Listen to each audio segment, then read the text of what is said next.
Boa noite, pessoas.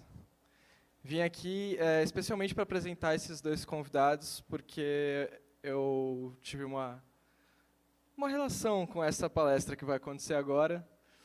E a gente vai apresentar aqui o Pablo e a Regina, que são pessoas que pesquisam na área de filologia.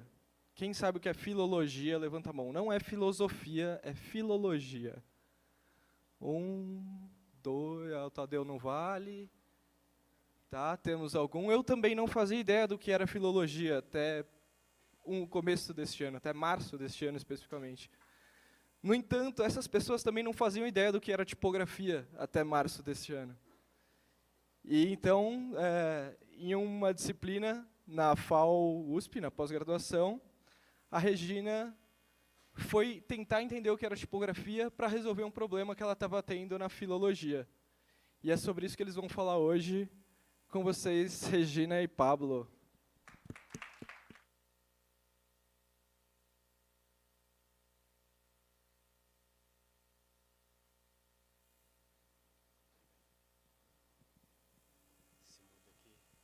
Pessoal, boa noite.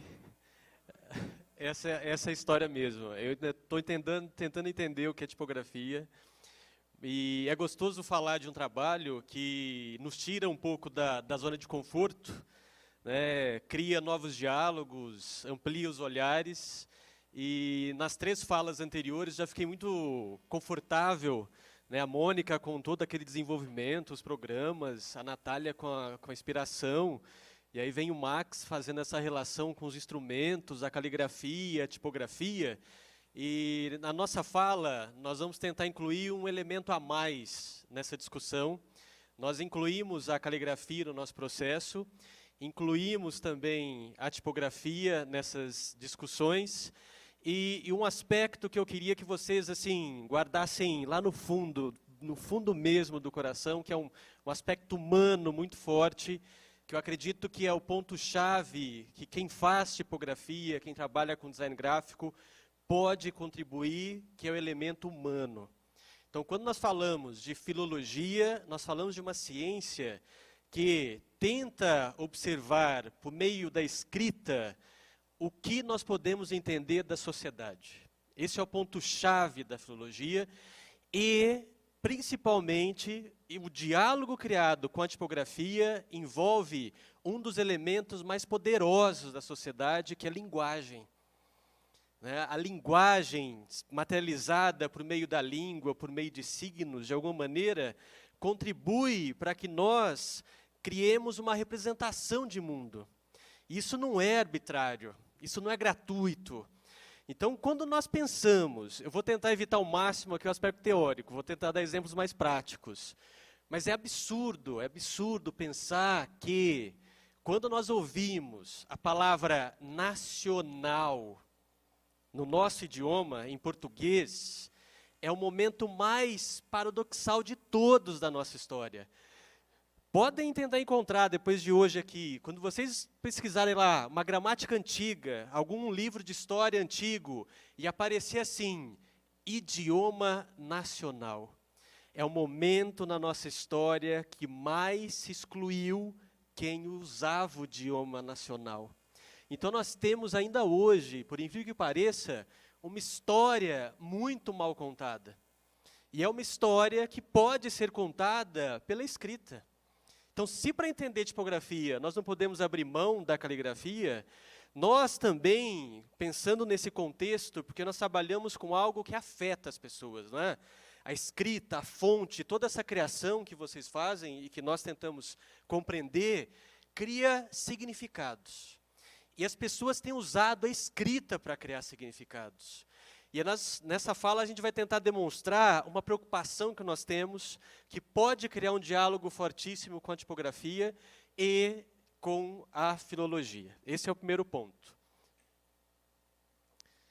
Bom, e aí vem, o que é filologia, né? Quando eu estou falando com pessoas inspiradas, como vocês são, eu costumo também deixar minha vida um pouco, como o Max falou, exagerada, né? O exemplo que eu costumo dar para a filologia é esse daqui. Eu trabalho com manuscritos. Eu vou a arquivos, eu viajo o mundo em busca de manuscritos. O contexto é perigoso. O Frei Guilherme e o seu companheiro Adson sofreram batalhas incríveis em nome da Rosa. Por quê? Porque muitas vezes os documentos estão, sim, envenenados. Né? E você não pode tocá-los nem com a própria pele, porque aquilo tem ácaros, papirófagos e outros elementos. E, muitas vezes, esses documentos trazem uma história que não pode ser revelada. Por exemplo, os pesquisadores de filologia de Goiás são ameaçados de morte, porque em Goiás não pode ter história de escravo, mas lá houve escravidão. Mas você não pode falar, porque as famílias que estão lá em Goiás ainda, né, têm uma herança de esconder que os pais, os avós e tataravós tinham escravos. Então você é limitado, né? Então é uma vida perigosa também a filologia, gente. Não é só ficar em arquivo, né? Tem uma relação. E aí tem um outro contexto, que é este. Muitas vezes nós pegamos manuscritos assim, que é uma beleza de caligrafia, né? Ela passa a expressar até uma manifestação artística de composição, né? Essa daqui é a carta de Caminha, né? Não é a única carta de Caminha, não é a única carta que contou a história. Deixa eu ver se eu consigo iluminar. Está falhando aqui, Regina. Está aqui? Eu vou mostrar com a mão. Isso daqui é o começo da palavra. É acha.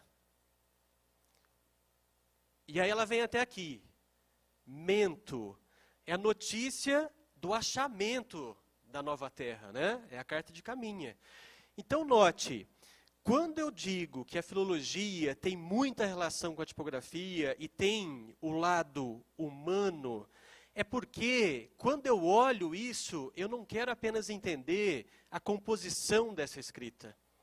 Além da composição dessa escrita, eu tenho um elemento que é o conhecimento de língua. O quanto que esta escrita pode me revelar de quem escreveu a carta. E quando isso daqui passa a ser impresso, passa a ser publicado em caracteres tipográficos, quanto disso eu apago?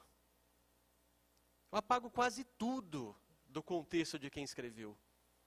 Então, quem está no contexto da filologia, buscando um diálogo com a tipografia, não quer perder nenhum detalhe dessa escrita.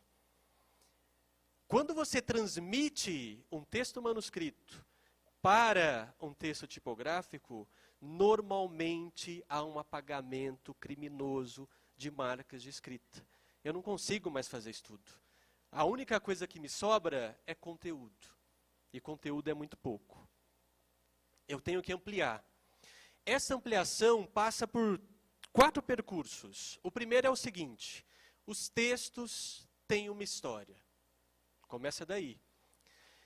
Os historiadores, os críticos literários, os linguistas, a maior parte deles, eu poderia chutar um percentual aqui de 90%, de quem trabalha com texto, não conhecem a história dos textos com que trabalham. Não conhecem mesmo. Criam hipóteses, teorias do conteúdo, mas não conhecem os textos. Por quê? Nem sempre essa história é conhecida. Muitas vezes o pesquisador pega o texto já publicado. Ah, eu quero estudar a carta de Caminha. Eu digito no Google carta de Caminha, vai aparecer uma edição da carta de Caminha. Atualizada, modernizada, né, e com outros aspectos. Então, nem sempre a história é conhecida e muitas vezes é conhecida, só que ela foi manipulada. Há uma manipulação de informações. E isto com a maior boa vontade possível. Um tipógrafo pode fazer isso, um filólogo pode fazer isso. Ele encontra um documento antigo no arquivo e diz: eu quero fazer com que outras pessoas também leiam esse documento. E vai lá e começa a transcrever, né? E se ele não leva em consideração o que aquela escrita, o que os desenhos daquela escrita podem revelar de quem escreveu, ele está manipulando a história. Então nós dizemos que os textos possuem uma história, nem sempre essa história é conhecida, muitas vezes ela é manipulada e isso causa uma corrupção, né? Corrupção no sentido de adulteração de alguma coisa em seu estágio original. Então os textos sofrem corrupção, né? E como fazer isso? Como lidar com isso? Né? Nós temos um contexto que é a gênese, a história do texto. Eu diria que nós temos percursos que indicam de onde que aquele texto nasceu. Porque eu tenho a biografia de quem escreveu, eu tenho a região de quem escreveu, eu tenho a época de quem escreveu, sem ter no documento o nome de quem escreveu, a data de quem escreveu e o local de quem escreveu. A escrita denuncia tudo isso. A escrita é capaz de dar pistas para todos esses elementos, mesmo quando não está claramente escrito. O contexto e a escrita juntando com a sua gênese, isso é o fundamental na filologia. Sem trazer uma definição muito rebuscada de filologia, né, mas tentando resumir, filologia nada mais é que uma ciência que tem um objeto muito simples, o texto. Texto não só do ponto de vista da escrita, o ponto de vista do suporte, o ponto de vista dos instrumentos, o ponto de vista do contexto de produção e das implicações históricas naquele documento. Isso é fundamental para a filologia. Por isso que ela estuda, diante do texto, a sua gênese, a sua história, o seu contexto e a sua escrita. Isso não é fácil identificar. Visualmente é fácil. Vamos a um exemplo mais claro. Conhece essa imagem? Sim. É o Ecce Homo, é de uma pintura do século XX. Então imaginem, vocês têm que abstrair agora. Isto poderia ser um exemplo de uma fonte caligráfica. Quando a Natália estava apresentando a fala dela, toda aquela inspiração, aquilo é muito bonito. Tem um sentido. Aquele sentido é potencializado quando você passa a entender o processo. Mas imaginem alguma produção da Natália que foi com a fonte que ela nos apresentou aqui. Imagina alguém pegando aquele trabalho, foi editado, eu quero fazer uma edição nova. E muda a fonte. A história da Natália foi apagada. Não é estranho isso? As histórias estão sendo apagadas. E elas têm sentido, elas têm significado. Isso ocorre na manuscritura, com a filologia, e ocorre na tipografia. Ocorre na pintura. Mas o visual parece que nos choca, né? E aí a questão principal da filologia é fazer com que o público, o leitor, tenha o contato com o texto no seu estágio inicial, na sua gênese. Ou seja, mais próximo possível do momento em que ele foi produzido. Pensando nessa imagem, aqui ela está um pouco desbotada. Porém, pensando na anterior, a Regina está revelando todos os meus segredos aqui. Pensando neste, nós já estamos em outro estágio da pintura. Eu diria que aqui nós já estamos um pouco mais distantes do momento em que a pintura foi feita. Tudo bem? E aqui?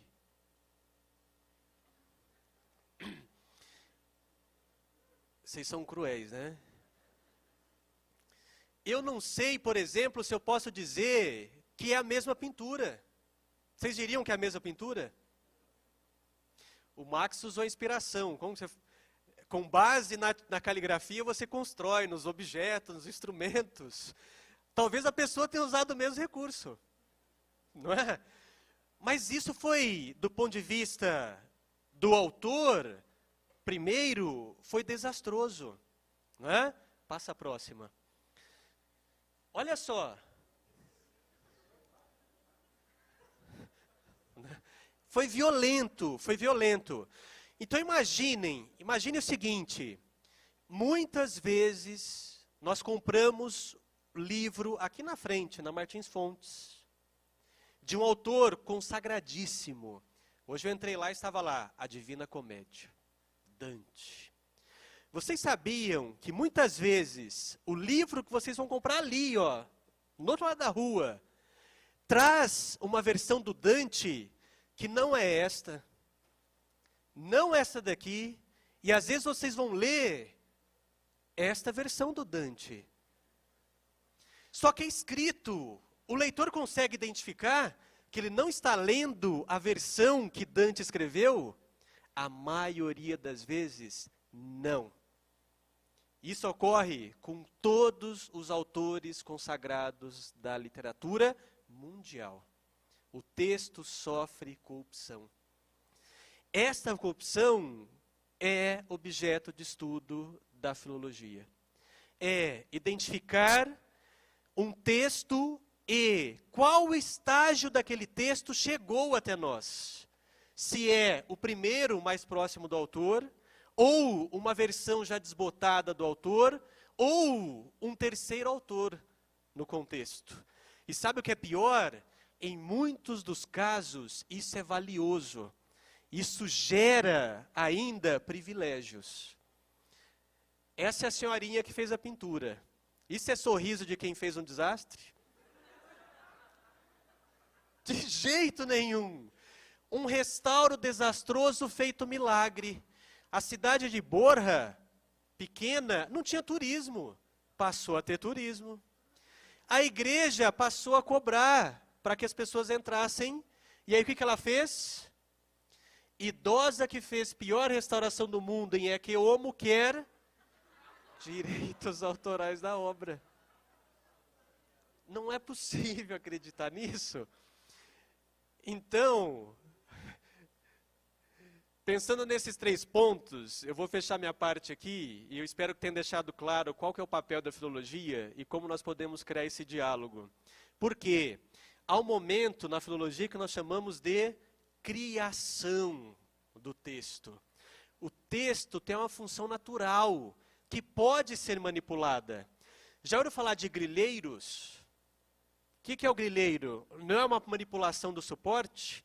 Eu invadi uma terra, faço uma simulação de documento como se aquela terra fosse me dada há 30 anos, escrevo o documento hoje, pego uma caixa com grilos, eles vão fazer os cocozinhos ali, aquele cocozinho vai fermentar e vai fazer com que aquele papel pareça velho. Manipulei o suporte. Não é? Então, até a criação do documento pode ser manipulada. Isso é objeto da filologia. O segundo momento é a circulação do texto, que também pode ser manipulada. Se nós temos hoje cópias de documentos obrigatoriamente autenticados, vocês sabiam que o documento autenticado não pode parecer com o original? Por exemplo, eu não posso levar lá minha identidade totalmente colorida, no tamanho exato, o tabelião não vai aceitar autenticar, porque a cópia tem que parecer falsa. A validade do documento é a assinatura do tabelião. Olha só. Então, esse processo de circulação também é objeto de estudo da filologia. E o terceiro objeto é a transmissão. Exemplo, pegar a carta de Caminha, que está numa escrita do século XV para o XVI, que conta muito do próprio Caminha, da escrita daquele período, e transformar o manuscrito em tipográfico é a transmissão. E aí que a gente conta com o apoio da tipografia. Porque nós não temos ainda, no campo da filologia, um estudo tão valioso como vocês apresentaram aqui. Sabe, um estudo tão detalhado da própria escrita, da própria fonte, para que esse processo, que é totalmente necessário, porque as pessoas precisam ler os documentos antigos para entender a sua própria história. Quando a gente fala de língua, a gente fala de identidade. As pessoas precisam ter acesso. Só que, para ter acesso, eu não posso apagar essa história. Daí que nós criamos essa possibilidade e ficamos muito felizes com esse convite para alargar um pouco e romper um pouco essas fronteiras. A essência da palestra é da Regina, tá? Vocês vão ver na prática como isso está sendo feito. Oi, boa noite. Obrigada, Diego, pelo convite. Estou quase sem coragem, mas vou mostrar. Você pilota? Então, eu fiz esse curso de tipografia com o Diego. Eu reconheço umas pessoas aqui. O professor Cardinale, eu dei um fora na aula dele. Ele mostrou uma tela com uma família, né, de letrinhas, e falou assim: como vocês estão vendo, elas têm grandes diferenças. E eu levantei a mão e disse: pode nomear uma, porque eu não estou vendo nada diferente. Foi um desafio, eu que falei aquilo. Então, mas eu trabalho com esse tipo de documento. São 3 trechos, dá para ver, 1, 2, 3. Eles têm a mesma história e são cópias. Né? O primeiro a gente considera que é o original. Aí tem uma cópia que a gente não tem data, e o mais de baixo a cópia é feita pelo tataraneto de lá de cima. O primeiro é de 1628, o tataraneto é de 150 anos depois. O do meio, eu não sei, ele também não sabe de quando é. Eu não vou me alongar nos detalhes aqui, mas vocês podem ver, Luciano, por favor, todos os detalhes da letra. Elas são muito diferentes. E os Ds têm hastes diferentes, tem abreviatura no primeiro que não tem no segundo, a pessoa distraiu e copiou errado. E aí, no próximo slide, é um outro documento que a gente trabalha, também é o mesmo, não o mesmo texto da imagem anterior, mas o da esquerda aqui é um original e o da direita é uma cópia. A gente vê que a caligrafia é toda diferente, e aí é o que o Max falou e o Pablo falou. Quando eu pego esses textos, eu faço o quê? Vira tudo Arial ou tudo Times. E a gente perde a personalidade da letra, a gente perde a datação, perde tudo, se for ler só a transcrição. Então, o problema foi parar na tipografia, que era para vocês resolverem esse problema para mim.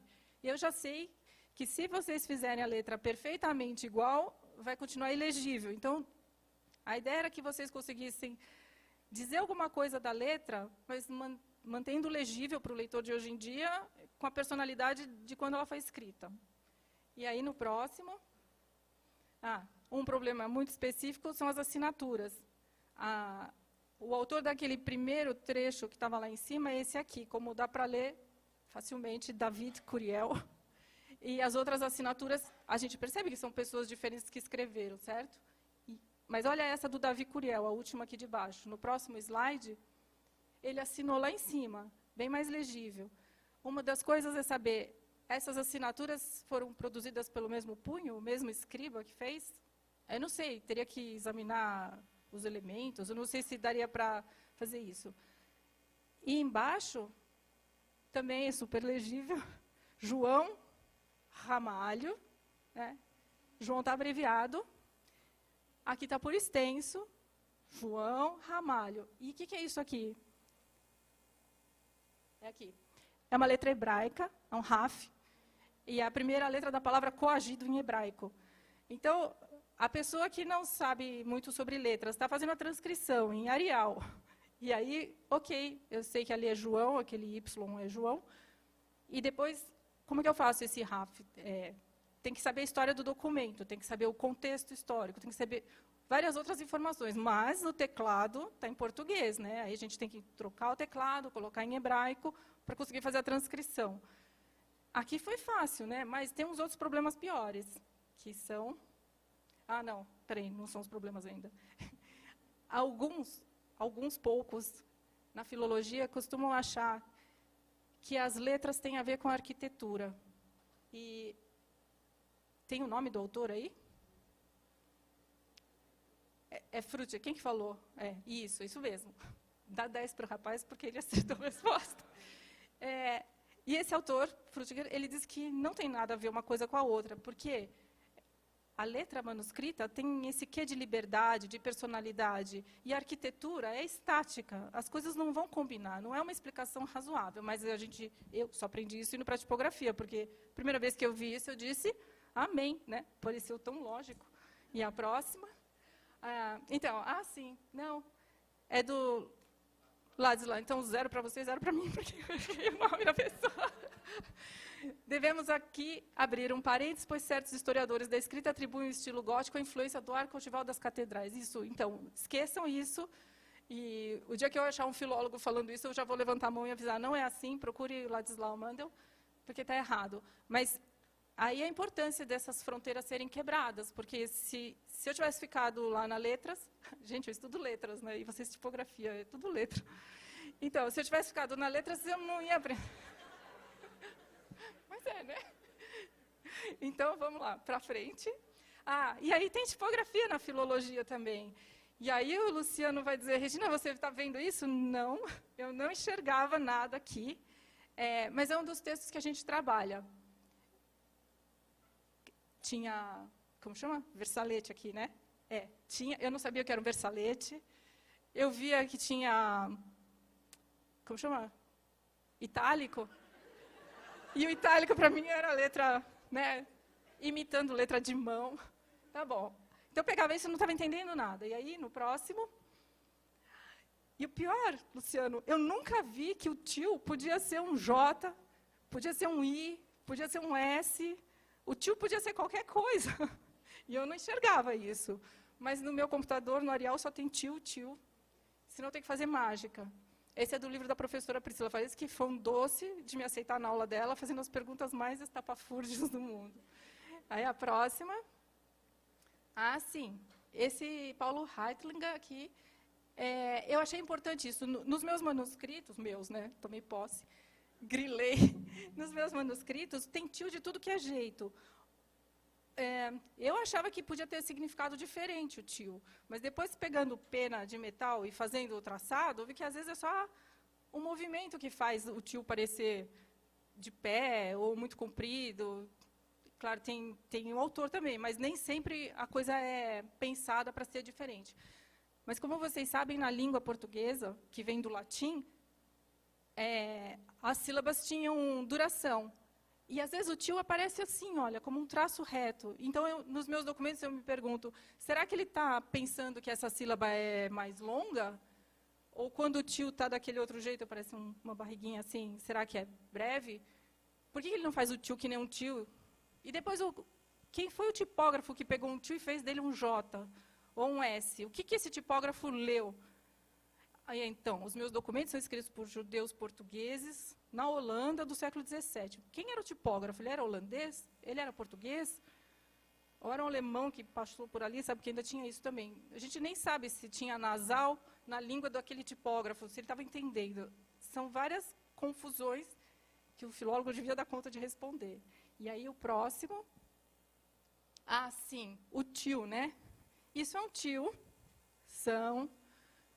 Tem tio aqui, Vocês podem achar...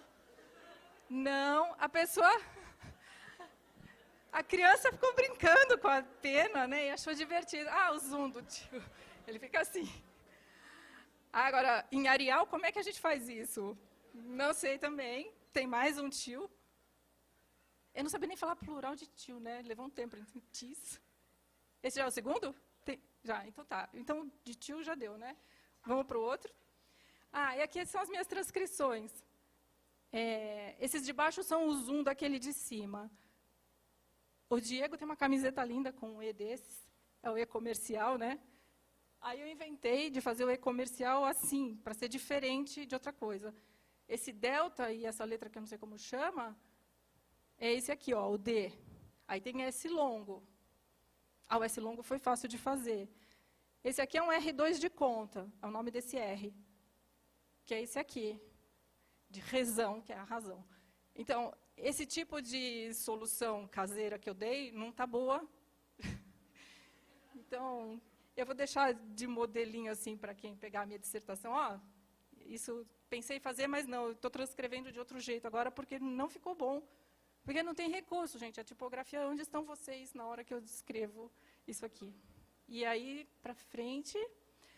esse aqui é um homem com um nome impronunciável. O nome dele está aí? Não?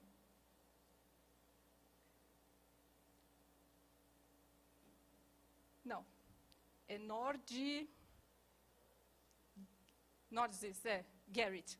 Vou chamar ele pelo primeiro nome, Garrett. Vocês conhecem. A pronúncia dificultou, mas vocês conhecem.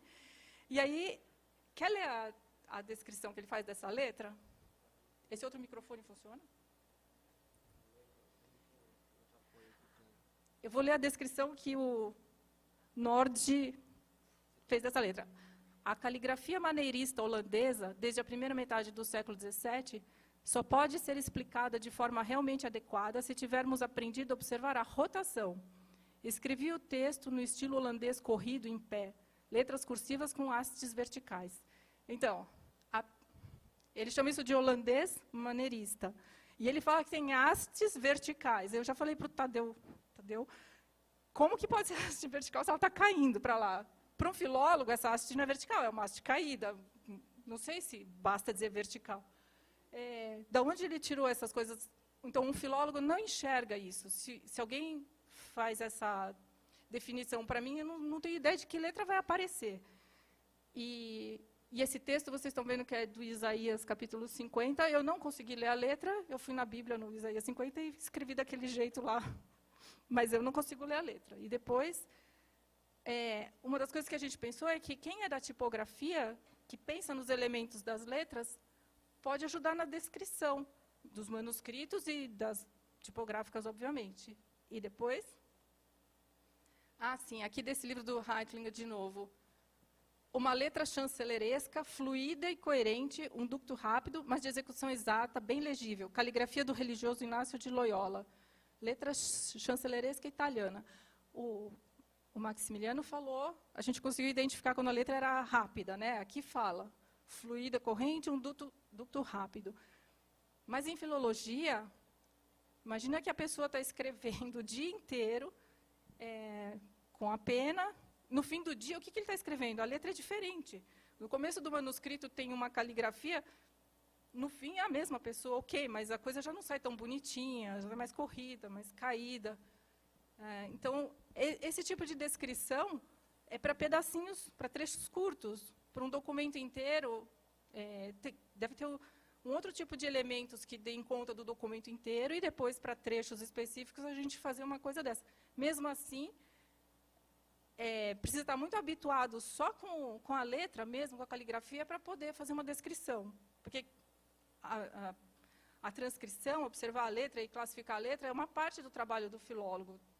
Não dá para fazer o dia inteirinho só isso, senão a gente seria tipógrafo ou calígrafo, né? Não filólogo. E que mais? Sim, isso eu já falei também num outro lugar, que eu não conseguia nem saber se isso aqui era tipográfico ou manuscrito. A primeira vez que eu vi, mas depois alguém soprou para mim que isso é manuscrito. Depois eu fui no livro ver e é manuscrito o livro todo. Mas essa página eu ainda tenho dúvida se não é tipográfica. E que mais? Depois, acho que é o último slide. Sim, isso aqui é um manual de paleografia. Então, o filólogo faz o quê? Ele pega o manuscrito e separa todos os tipos de E que ele achou, de F, de G, porque a pessoa vai variando, né? Vai variando. E depois, quando o professor pega para ver se a gente entendeu direito o texto, ele vai, de onde você leu que isso aqui é um F e não um S, né? Porque tem no manual. E aquele da direita são os Ds do meu manuscrito do Davi Curiel. Então, a gente marca lá o D maiúsculo, o D inicial, medial e final. Eu ainda não achei o final, só vai ter na assinatura dele, de David, né? Porque não tem palavra que termina com D em português. Eu não tenho certeza se algumas dessas letras que estão aqui não são a mesma letra, que só ele estava cansado ou apoiou o papel de um jeito diferente. E se for analisar que nem o Garrett disse assim, rotação, mas o que é a rotação? E depois eu descobri que rotação é um dos elementos, ele analisa mais 2. Não tem como eu saber. Então, eu vou copiando todas as letrinhas que eu acho diferente. O meu alfabeto fica extenso, porque a gente não consegue fazer 2 vezes a letra do mesmo jeito. Então, para um D, eu tenho 300 Ds. E vai ver, ele é o mesmo, e provavelmente é o mesmo. É uma solução que a gente espera que algum tipógrafo possa ajudar. Nem pensar de um filólogo, não, eu pelo menos, virar type designer ou coisa assim, porque eu ouvi um cidadão chamado Frank Grishammer, ele falou que o que é um type designer? Ele mostrou o trabalho de um matemático que fez algum trabalho porque precisava fazer as fórmulas em 3, 4 linhas, sabe, raiz quadrada em cima da fração, embaixo, e era enorme. Então ele virou um type designer. E ele falou de outras profissões esquisitas que deram soluções de type designer. Eu pensei, nossa, não tem filólogo aí no meio. E nem vai ter, provavelmente, porque para a gente isso é muito difícil. E o nosso problema, acho que é mais complexo do que a raiz quadrada, né?